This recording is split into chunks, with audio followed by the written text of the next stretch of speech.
요한계시록에 보면은 우리 하나님이 주 하나님이 자기를 가리켜서 알파와 오메가다 이렇게 이야기하십니다. 그 말씀은 처음과 마지막이라는 것이죠. 그러니까 이 세상은 처음이 있고 마지막이 있다는 겁니다. 이 창세기 1장에 세상을 지으신 그 처음부터 마지막이 하나님께서 그것도 마무리를 하신다는 그런 말씀입니다. 우리도 그렇죠. 우리도 그 사이에 살고 있는 겁니다. 그러니까 아브라함도 살았고 다윗도 살았고 그다음 사도 바울도 살았고 우리도 삽니다. 그렇게 사는 사람은 일정한 기간, 정해진 기간을 살고 생을 마무리하고 떠나갑니다. 우리도 모세가 이야기한 대로 80, 90 뭐 이런 겁니다. 그러나 모세는 나중에 꽤 오래 살았죠. 120 오래 살았습니다. 그래도 어쨌든 시작이 있고 끝이 있습니다. 그 시작과 끝 사이에서 사는 우리들이 매년 그걸 이 인생을 사는 동안 매년을 갈라가지고 마무리를 하고 다음 해를 시작하고 이럽니다. 오늘은 1년을 마무리하는 그런 날이죠. 그러니까 지나간 날들이 우리한테 좋았던 것들로 있고 그 다음에 마음에 들지 않는 그런 것들도 있습니다. 좋은 것은 우리가 간직을 하고 나쁜 것은 빨리 버려야 됩니다. 우리 속에 사도 바울이 말씀하신 대로 우리 속에 선한 양심, 악한 양심이 이렇게 싸우는데 선한 양심이 우리를 지배할 수 있도록 해주면 좋겠다 하는 그런 생각이 듭니다. 우리가 스스로 해결할 수 없는 그런 문제들이 많이 있습니다.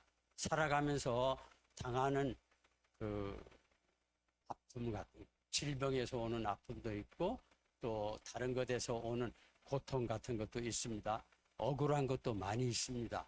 억울해도 어디 가서 하소연 못한다 뭐 하는 그런 말도 하는데요. 그래서 우리 속에 사실 맺히는 것이 많아지는 거죠. 1년을 마무리한다는 것은 1년 동안 생겼던 그런 멍들 이런 것을 빨리 제거하는 그런 시간이 왔다. 이렇게 우리가 생각을 하면 좋겠습니다. 그래서 우리가 걱정이 없는, 근심이 없는 그런 상태로 새해를 맞이하면 얼마나 좋겠습니까? 우리가 못하면 누군가 그런 것을 해결해 준다면 훨씬 더 좋으리라 이렇게 생각을 합니다. 우리뿐만이 아니라 제자들도 그랬다는 것입니다.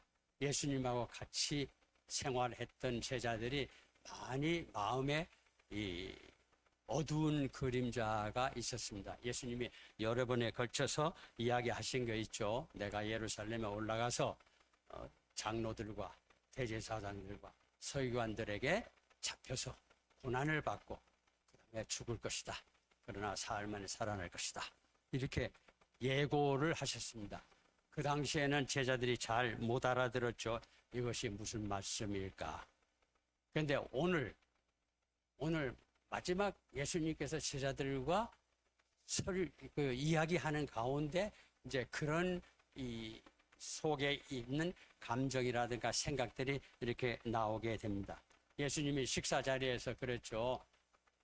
너희들 중에 한 사람이 나를 배반할 것이다. 이렇게 이야기를 하셨습니다. 내 떡을 먹는 자가 내게 발꿈치를 들었다. 이렇게 성경을 인용해서 이야기를 하셨습니다. 또 베드로도 거기 있는데 예수님이 떠나가신다니까 그럼 저도 같이 가겠습니다. 이렇게 베드로가 이야기하니까 너는 지금 올 수 없다.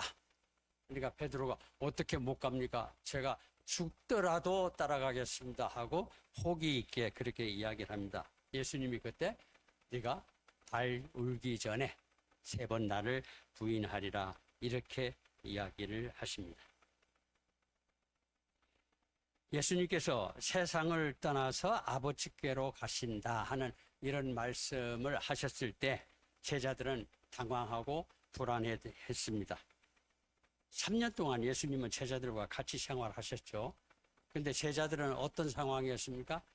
자기 직장도 버리고 자기가 먹고 살 수 있는 그런 방법도 다 버리고 예수님을 따라왔습니다. 그리고 예수님은 그들에게 가르치시고 먹을 것을 주선해 주시고 그리고 그들을 인도해서 계속 그들을 개발시켜 와 오셨습니다. 그런데 그런 지도자 되시는 예수님이 갑자기 떠난다? 이렇게 이야기를 하시니까 제자들은 그러면은 우리는 어떻게 해요? 나는 어떻게 해요? 하는 이런 이야기를 할 수밖에 없었다는 것입니다. 이런 제자들의 마음을 예수님이 아시고 다독거려줍니다. 어머니가 징징대는 어린아이를 다독이는 것처럼 이야기를 하십니다. 너희는 마음에 근심하지 말라. 하나님을 믿으니 나를 믿으라. 이렇게 말씀을 하십니다. 전자의 원인, 근심, 걱정이 많이 있는데 너희들이 지금 하나님을 믿고 있으니까 너희들이 걱정할 거 없다. 또 나를 믿고 있으니까 걱정할 거 없다. 이렇게 우리가 해석을 해볼 수 있습니다. 하나님은 누구십니까? 우리가 너무 잘 압니다. 예수님은 제자들에게 이야기를 할 때 3년 동안 하나님을 나의 아버지 이렇게 이야기를 합니다. 아버지. 그러니까 가정에서 아버지, 어머니 위치를 우리는 상상해 볼 수 있습니다. 아버지는 모든 것을 다 하는 아주 힘이 있는 그리고 능력 있는 그런 분이다 하고 우리가 가정에서 생각을 하는 것이죠. 우리가 일생을 살면서 가장 중하게 여기는 것이 무엇일까 한번 생각을 해보시기 바랍니다. 뭘까요? 우리는 생명을 가지는 거하고 생명을 잃는 거, 이것이 가장 중요한 일 중에 하나입니다. 사는 거하고 살지 못하고 죽는 거, 이거 두 가지가 가장 큰 겁니다. 너희가 천하를 다 얻어도 목숨을 잃으면 무슨 유익이 있느냐? 예수님께서 그렇게 이야기를 하셨죠. 그 하나님의 능력에 대해서 예수님이 이야기를 하셨어요. 요한복음 5장에 있는 말씀인데요. 이렇게 이야기하십니다.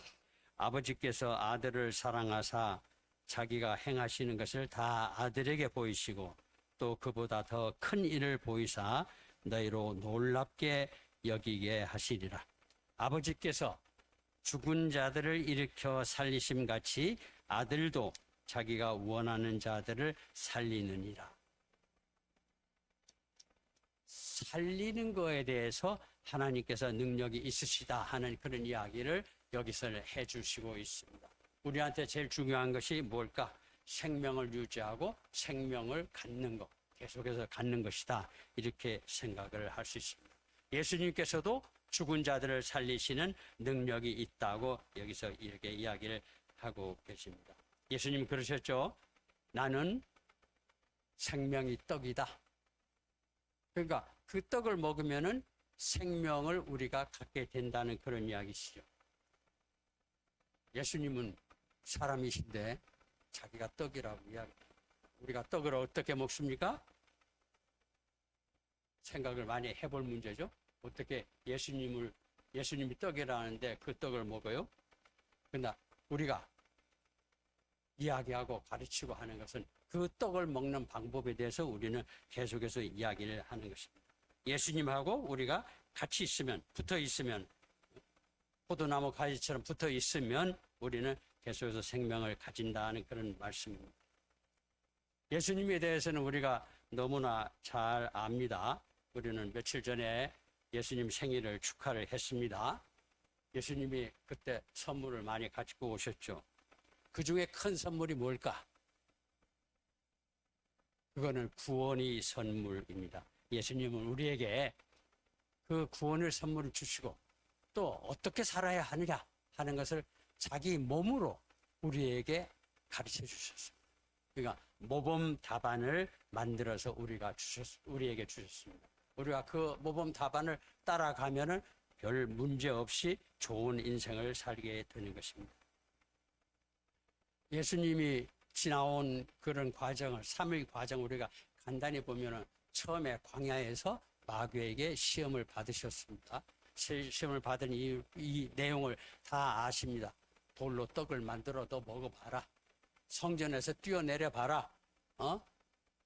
하나님이 천사를 시켜서 발이 상하지 않도록 해주신다.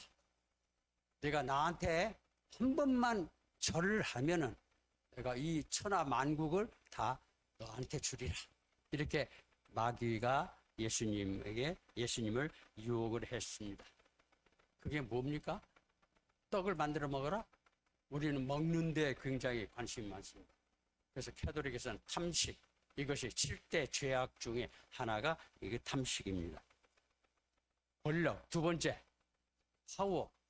파워가 있어야 된다는 겁니다. 사람들은 그 권력욕이 너무 많다는 겁니다. 권력만 있으면 다 된다. 근데 예수님은 여기서 강력하게 노라고 그렇게 이야기를 하시는 거죠. 그 다음에 세상, 재물입니다. 돈입니다. 탐욕을 말하는.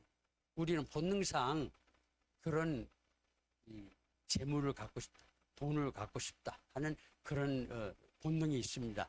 그런 본능을 예수님께서 경계를 하신 것입니다. 마귀의 꾀를 물리치신 것입니다. 예수님은 사탄을 이기신 것입니다. 예수님이 이것을 하신 것은 우리 인간도 그렇게 할 수 있다 하는 것을 보여주신 것입니다. 우리는 그 예수님이 하신 행동, 삶의 내용을 사실은 본받아야 됩니다. 그리스도인들은 뭡니까? 그리스도인들은 예수님을 닮아가는 사람들이죠. 그러니까 닮지 않으면은 우리가 그리스도인이라고 하기가 굉장히 어렵다. 이렇게 봐야 됩니다. 예수님은 또 이야기하셨어요. 내가 누구냐 하는 거예요. 나와 아버지는 하나이다. 이렇게 이야기하십니다. 그러니까 예수님은 하나님이시다. 우리가 그렇게 생각을 해야 되고 하고 믿어야 되는 것입니다. 하나님이신 예수님이 제자들에게 이야기를 하시는 겁니다. 너희는 마음에 근심하지 말라. 하나님을 믿으니 또 나를 믿어라. 이렇게 말씀하시는 것입니다. 이 말씀은 지금 이 자리에 있는 우리들에게도 하시는 말씀입니다. 그때 2000년 전에만 하신 말씀이 아닙니다. 우리를 위로하시는 말씀이시죠. 그런데 신자는, 그리스도를 믿는 신자는 누구입니까? 예수님을 사랑하는 사람이죠. 예수님을 사랑하는 사람입니다. 예수님을 사랑하면 어떻게 됩니까? 예수님이 하신 말씀을 다 우리는 전파해야 되는 겁니다. 땅끝까지 이르러 복음을 전파하라. 이렇게 말씀을 하신 거잖아요. 그렇게 예수님 말씀을 우리가 마음으로 믿어야 되는 겁니다. 입으로 또 증거를 하는 그런 사람이 신자다. 이렇게 우리가 생각해 볼 수 있습니다. 세상이 많이 어지럽고 또 도덕이 무너져도 하나님의 말씀은 영원하십니다. 수십 년에 걸쳐서 예루살렘 성전에 씌워졌죠. 그러나 예수님께서 이야기하셨습니다. 돌 하나도 돌 위에 남지 않고 다 무너질 것이다 이야기하셨습니다. 그런데 성경과 역사는 그것을 그대로 이야기를 하고 있습니다. 그렇게 됐다는 것을 이야기하고 있습니다. 그러나 그 당시에 잘 배우지 못한 이 어부들, 제자들에게 했던 예수님이 말씀은 전 세계에 퍼져가지고 지금도 예수 믿는 사람이 26억 명이나 이 지구상에 살고 있는 것입니다. 오늘을 사는 우리는 사실은 예수님보다는 그 당시 제자들보다는 예수님을 더 잘 믿을 수 있는 여건이 되어 있습니다. 왜요? 제자들은 예수님이 돌아가시는 거 보고 그 다음에 부활하시는 것도 봤지만 우리는 그거에 대해서 2000년을 내려오면서 여러모로 확신을 가지고 알게 된 겁니다. 그러니까 십자가에서 예수님이 돌아가신 것이 왜 그렇게 된 것이냐, 그것이 나에게 무슨 영향을 미치는 것이냐, 이런 것을 우리가 생각을 해볼 수 있습니다. 예수님께서 돌아가신 것은 우리를 대속하기 위해서, 우리가 가지고 있는 부채, 죄 이런 것을 우리가 스스로 갚을 수 없으니까 예수님이 대신 갚아주시고 우리를 자유롭게 해주시고 우리를 하나님과의 관계에서 그래 괜찮아 이제는 깨끗해졌어 하고 다른 관계를 가지도록 예수님이 만들어 주셨다는 것입니다. 예수님이 부활하심으로써 우리에게 새로운 생명을 주신 것입니다. 이 새 생명이 뭐냐? 우리가 가지고 있는 이 생명도 있는데 새로운 생명이 뭐냐? 우리는 옛 것을 버리고 새 것을 받는다는 것을 성경은 이야기를 하고 있습니다. 새로운 생명을 받는 거, 신자 되는 거, 예수님이 말씀으로 무장되는 거, 이거는 하나님 나라에 들어가는 자격을 가진다 하는 이런 것으로 우리는 생각을 해봅니다. 우리는 많은 어려움을 겪습니다. 어떤 고통 속에 있기도 합니다. 세상이 무너지는 것 같은 그런 아픔을 느낄 때도 있습니다. 남에게 말할 수 없는 그런 억울함을 당할 때도 있습니다. 그러나 우리 생명 되시는 주님은 우리와 늘 함께 계시고 선하게 인도하십니다. 그렇게 하신다고 예수님은 우리에게 약속해 주신 것입니다. 1절에 이것을 믿는 자에게는 주님의 축복이 있습니다. 2절에 보면은 예수님은 떠나신다는 말씀을 하십니다. 내가 너희를 위하여 거처를 예비하러 가노니, 이런 말씀을 합니다. 예수님은 왜 거처를 예비하러 가느냐 하는 문제에 대해서 이야기를 여기서 하고 계십니다.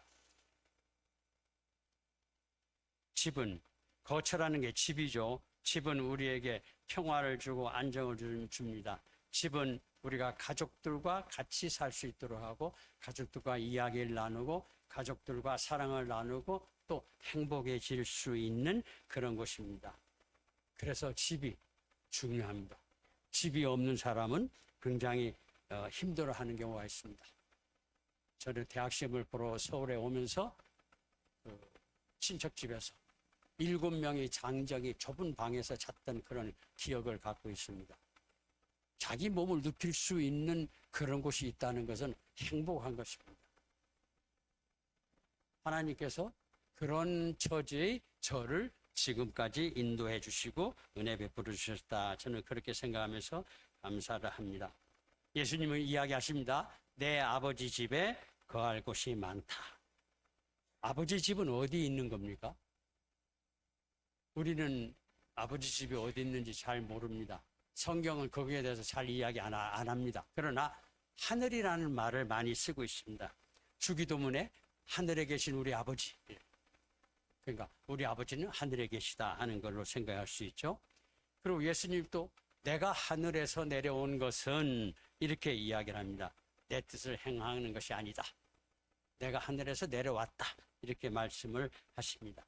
바울 사도 역시 이런 이야기를 합니다. 만일 땅에 있는 우리 장막집이 무너지면 하나님께서 지으신 집, 곧 손으로 지은 것이 아니요 하늘에 있는 영원한 집이 우리에게 있는 줄 아느니라. 이렇게 이야기. 하늘에 있는 우리 집이라고 이야기를 합니다.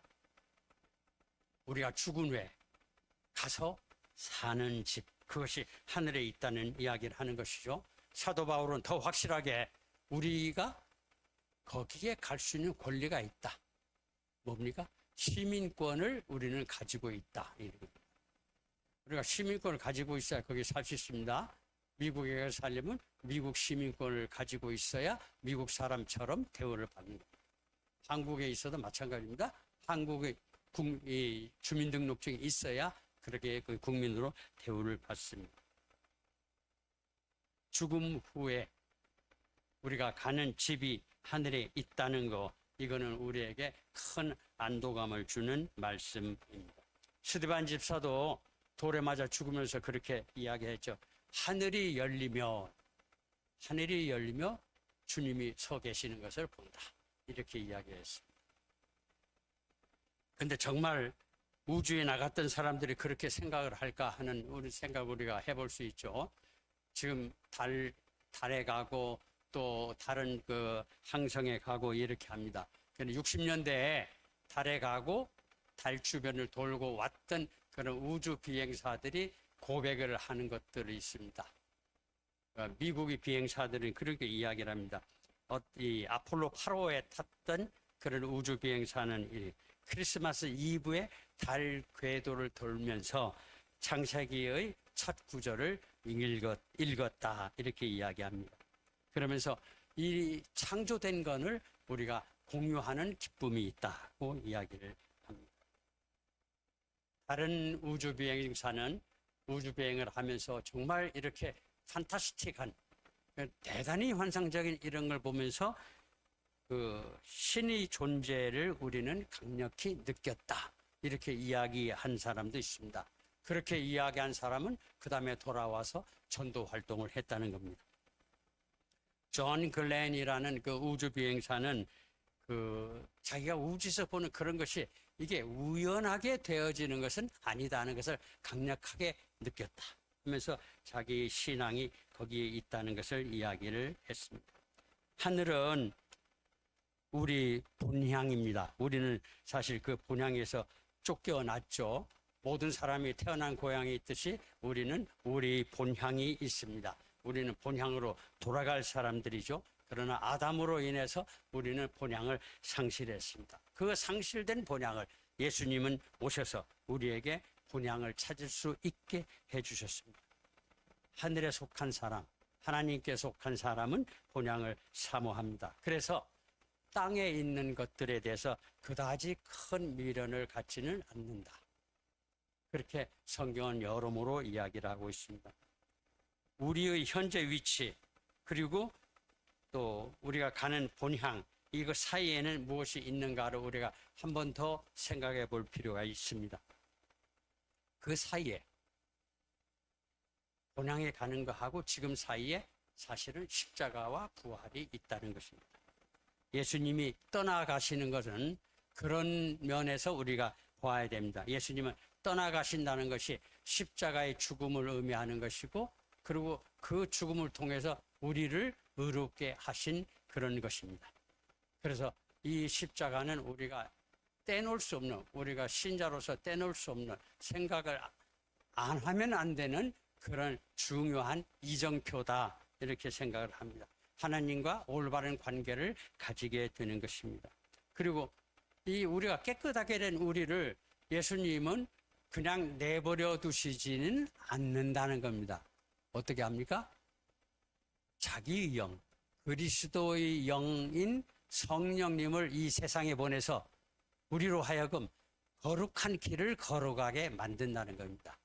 그래서 우리는 깨끗해졌는데 그리고 의롭다함을 받았는데 거기서 끝나는 것이 아니라 성령님과 함께 그 길을 걸어서 천성문까지 간다 하는 그런 겁니다. 그러니까 얼마나 감격스러운 이야기인지 모릅니다. 예수님께서는 부활하심으로써 우리에게 새로운 생명을 주셨습니다. 새로운 생명, 그거는 이 땅에서보다도 하나님 나라에서 하나님 나라의 문을 들어가는 그런 자격을 의미한다고 우리가 생각을 합니다. 예수님께서는 또 이야기를 하시죠. 3절에 내가 다시 와서 너희를 내게로 영접하여 나 있는 곳에 너희도 있게 하리라 이렇게 말씀하십니다. 우리가 믿는 자가 가진 소망이라는 건 이겁니다. 예수님께서 우리를 영접하러 오신다는 겁니다. 영접을 받는 사람은 뭐냐? 대단한 사람입니다. 더군다나 예수님께서 우리를 영접해서 데려가신다는 것은 우리가 대단한 사람이 된다는 그런 거예요. 예수님을 요한복음에서 우리를 가리켜 또 친구라고도 하셨고 또 로마서에서는 우리를 자녀라고도 그렇게 이야기합니다. 우리는 대단한 신분을 가진 사람들입니다. 예수님이 오시는 것은 우리를 심판하러 오심이 아니라고 요한복음에서 분명히 이야기를 하십니다. 이렇게 하십니다. 내가 진실로 진실로 너에게 이르노니 내 말을 듣고 또 나를 보내신 이를 믿는 자는 영생을 얻었고 심판에 이르지 아니하나니 사망에서 생명으로 옮겼느니라. 예수님을 믿는 자는 이미 심판을 받았습니다. 우리는 심판하고는 상관이 없다는 것입니다. 다만 주님이 오신다는 것은 우리를 데리러 오신다는 것입니다. 그날에 우리가 있을 그때 그 곳에 대한 그런 묘사를 사도 요한이 잘 하고 있습니다. 계시록에서 이렇게 이야기를 하고 있습니다. 모든 눈물을 그 눈에서 닦아주시니 다시는 사망이 없고 애통하는 것이나 곡하는 것이나 아픈 것이 다시 있지 아니하리니 처음 것들이 다 지나갔습니다.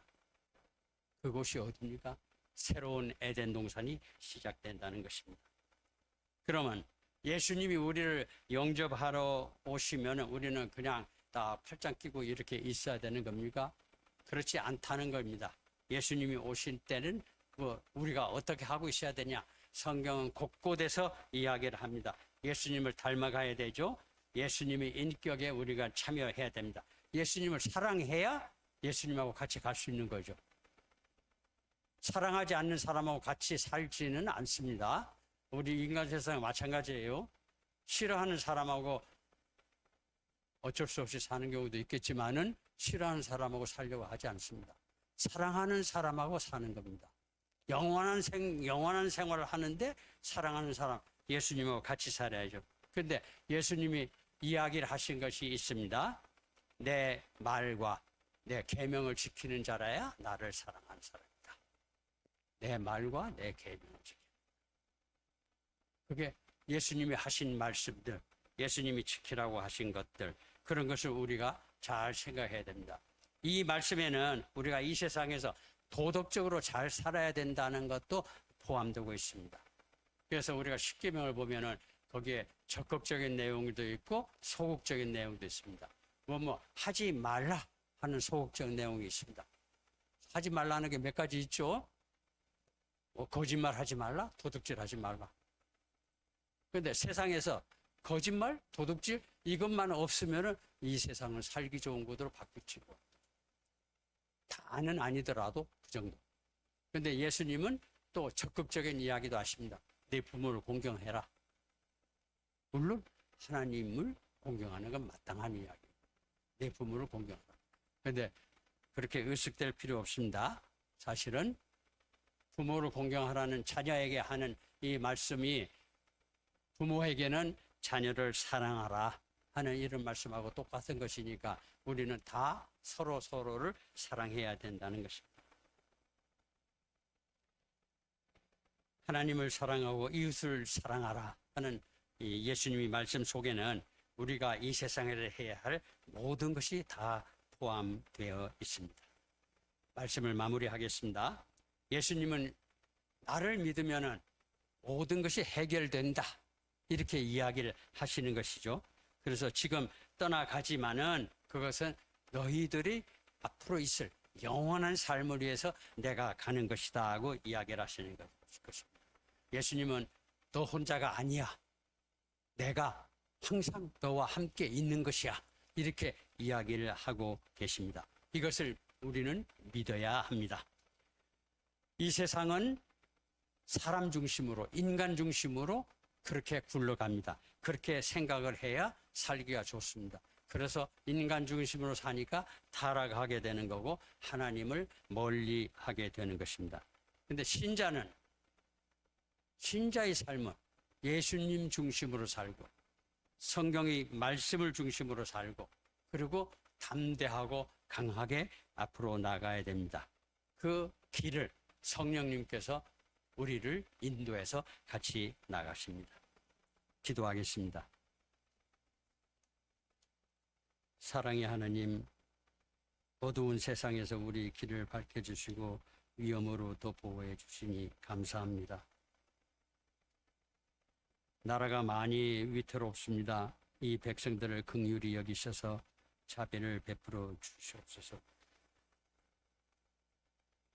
정치를 하는 사람들이 옳고 그름을 가려 바른 길 가도록 지혜와 총명을 허락하여 주시옵소서. 나쁜 길에서 돌이켜 선한 길로 가는 은혜도 베풀어 주시옵소서.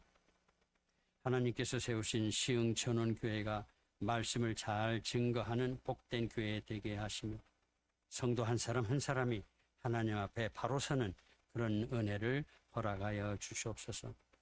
여러 가지 이유로 슬픔과 절망이 빠진 교우나 질병으로 고통으로 호소하는 교우를 성령님께서 치료하여 주시고 그들이 가는 길을 형통케 하여 주옵소서. 연로한 교우들이 추운 겨울에 건강하게 믿음의 생활을 하며 아버지를 기쁘시게 하는 은혜를 누리도록 도와주시옵소서. 이 모든 말씀 예수 그리스도의 이름으로 기도드립니다.